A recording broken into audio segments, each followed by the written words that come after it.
Meron tayong magigisa po tayo ng ngayon ng corn beef. Siyempre, ang ating paborito, Argentina. Ito po yung lagi kong binibili. Argentina corn beef. At saka yung 5-5 tuna, siyempre. Meron tayong magic sarap. Magic sarap. Yan po yung aking laging ginagamit kapag magluluto tayo ng mga ulam. Magic sarap kasi napakasarap ito mga guys. Napakasarap. Basta magic sarap, pasarap ang inyong mga luto. Pero isang piraso lang natin kukunin. Isang piraso lang. Pero hindi lahat, kalahati lang, konti. Yung konti-konti lang, sarap na yan. Siyempre meron tayong bawang. Natanggal naman natin itong bawang.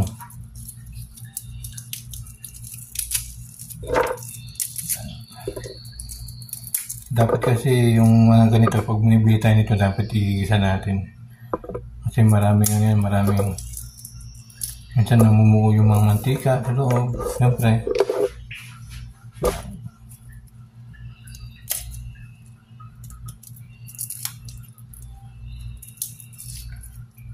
dapat igigisa natin bago tayo kumain ng dilata ng corn beef pala.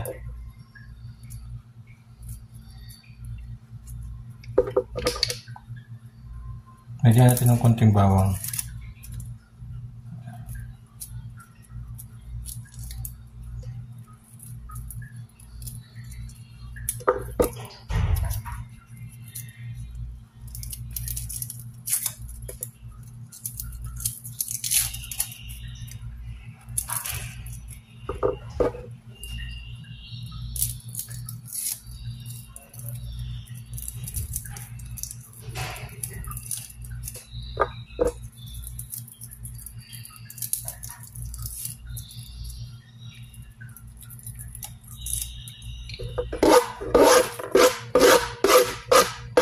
Natin konting bawang para maglasang bawang siya. Natin.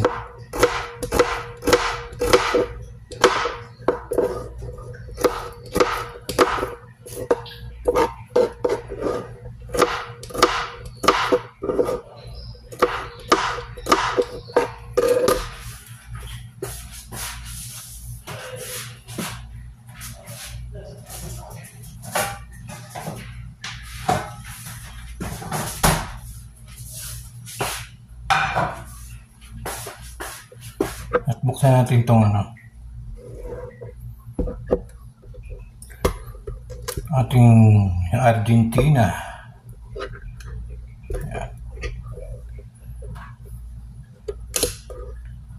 Igisa natin mga guys.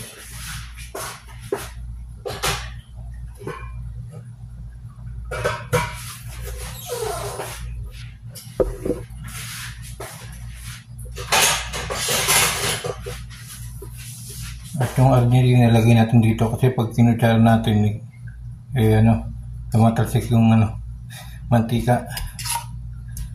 Kaya nilagay natin sa ating lalagyanan.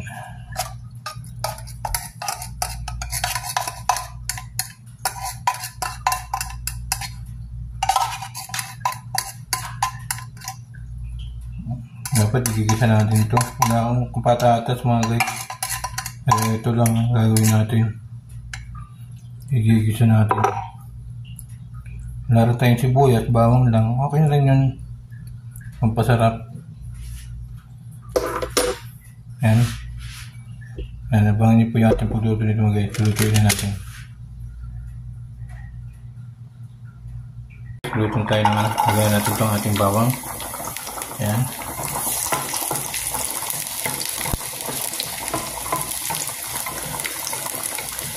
Lagyan natin bawang.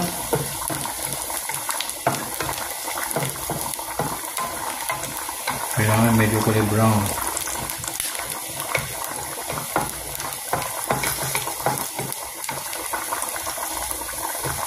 Brown para maamoy.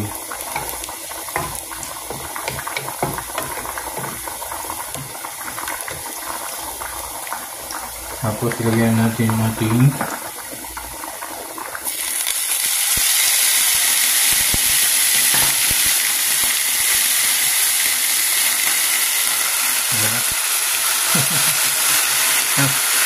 Kasi yung tatalsik yan eh.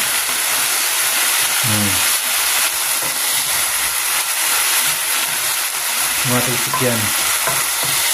Ay dapat na yun.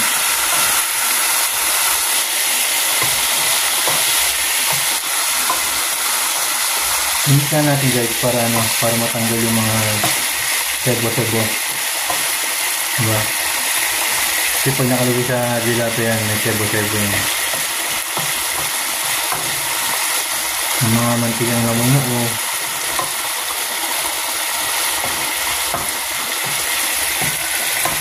Initin natin yung ating corned beef. Argentina corned beef.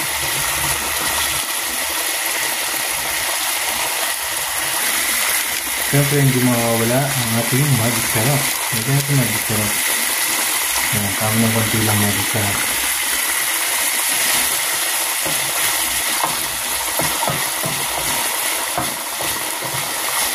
Ang almusal lang, pang almusal. Kaya pag bibili kayo ng Argentina, mga dilata, i-init nyo po yun. I-init nyo po. Yan po guys, dito na guys. Kung gusto mga